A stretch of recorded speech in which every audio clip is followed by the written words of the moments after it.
Hello everyone, the topic that we are going to see is KL transform from digital image processing. In the other transforms like Fourier transform, DCT, sine, cosine transforms, the transformation matrix is the same. In KL transform alone, the transformation matrix varies as per the statistical properties of the image. What are called statistical properties? Mean, variance, covariance, standard deviation, all these are called as statistical properties. So in order to apply KL transform to an image, the statistical properties of an image is required. The expression for KL transform is y is equal to a into x minus mu x, where y is the output transformed image, a is equal to KL transformation matrix, x is a vector formed from the input image, mu x is the mean of the vector x. Now we are going to solve an example where you can understand very well about KL transform. For your practice, I have given two solved examples. In this solved example 1, a 4x4 image is considered. The step number 1 is to form a vector of the object in the image. What is meant by vector of the object? The locations of 1 in the image are called as the objects. For example, the first 0, 1, where is it present? It is 0 and 1. This 1 is being located as the object vector 1. And the next one, it is in the position 0, 2. So 0, 2 is the next object vector.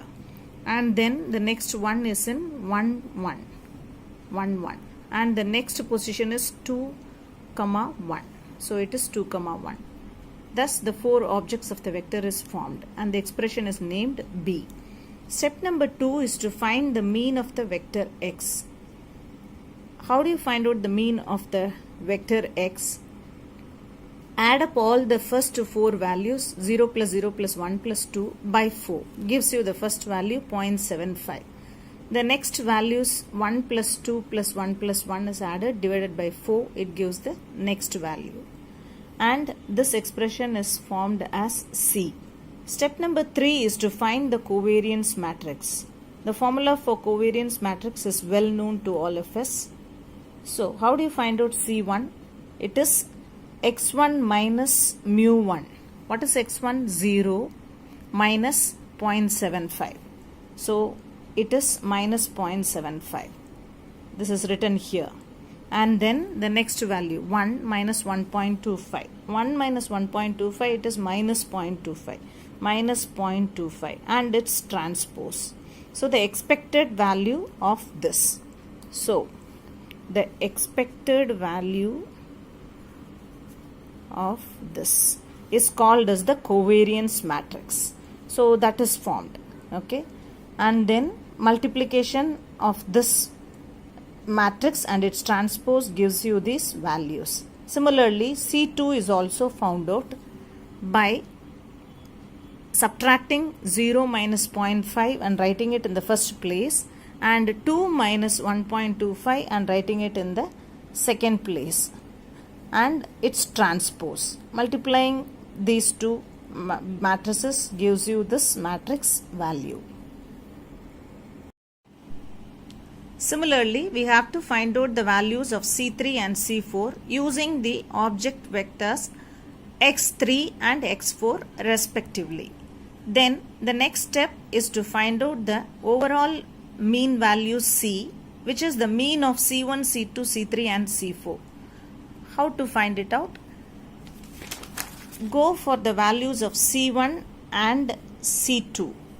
Take the first location values 0.5625, the plus 0.5625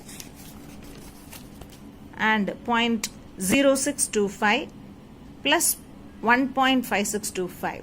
Add up all the 4, divide it by 4 and write it in the first location. Similarly, all the second values from C1, C2, C3, C4, find out the mean and write it in the second location. Similarly, in the third and the fourth locations also, find out the mean of all the values given in C1, C2, C3, C4 and write it respectively. The next step is to find out the eigenvectors and eigenvalues for the above matrix C. So, we know the value of C. This should be written in this form. That is 0.6875 minus lambda and then again 0.1875 minus lambda, because the covariance matrix is a symmetric matrix. So, it should be written in this format shown in A. And then solve it to find out the values of lambda. So, we factorize it, and what are the values you get it? We will see in the next calculation. After factorization, we get the values of lambda 1 and lambda 2 as 0.125 and 0.75. So, I have given all the steps to calculate the values of lambda 1 and lambda 2. You can refer them.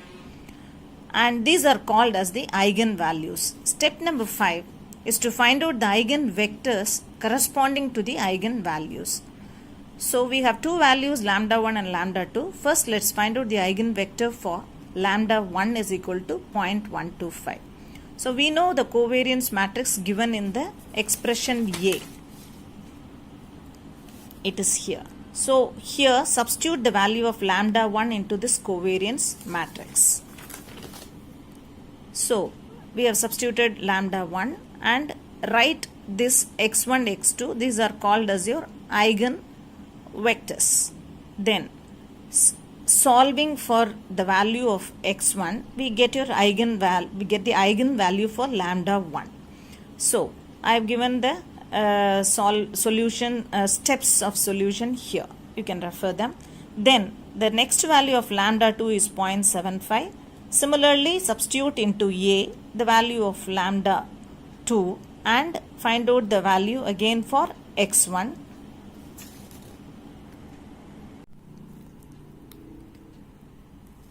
Now, the eigenvector for lambda 2, the eigenvalue is equal to 0.75 is minus 3 and the value is true for x2 is equal to 1. Similarly, lambda 1 is 0.333 for x2 is equal to 1.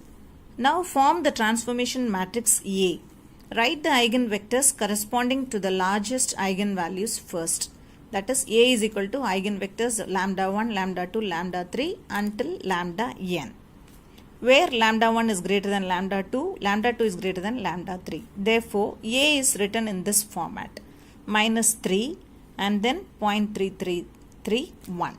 Minus 3 is the eigenvector for lambda 2 and this is the value for lambda 1. We know that y is equal to a into x minus mu x. X is the expression given in B in the first page. Mu x is the expression given in C. Substitute the value of a into this y expression and we get the output image, that is the transformed image. Our aim is to find out the KL transformation matrix A and that is done in this step. And now the output calculation can be done very easily because we know the values of x and mu x. I hope you understood this problem and the solution. Watch the video and give me your feedback. Thank you.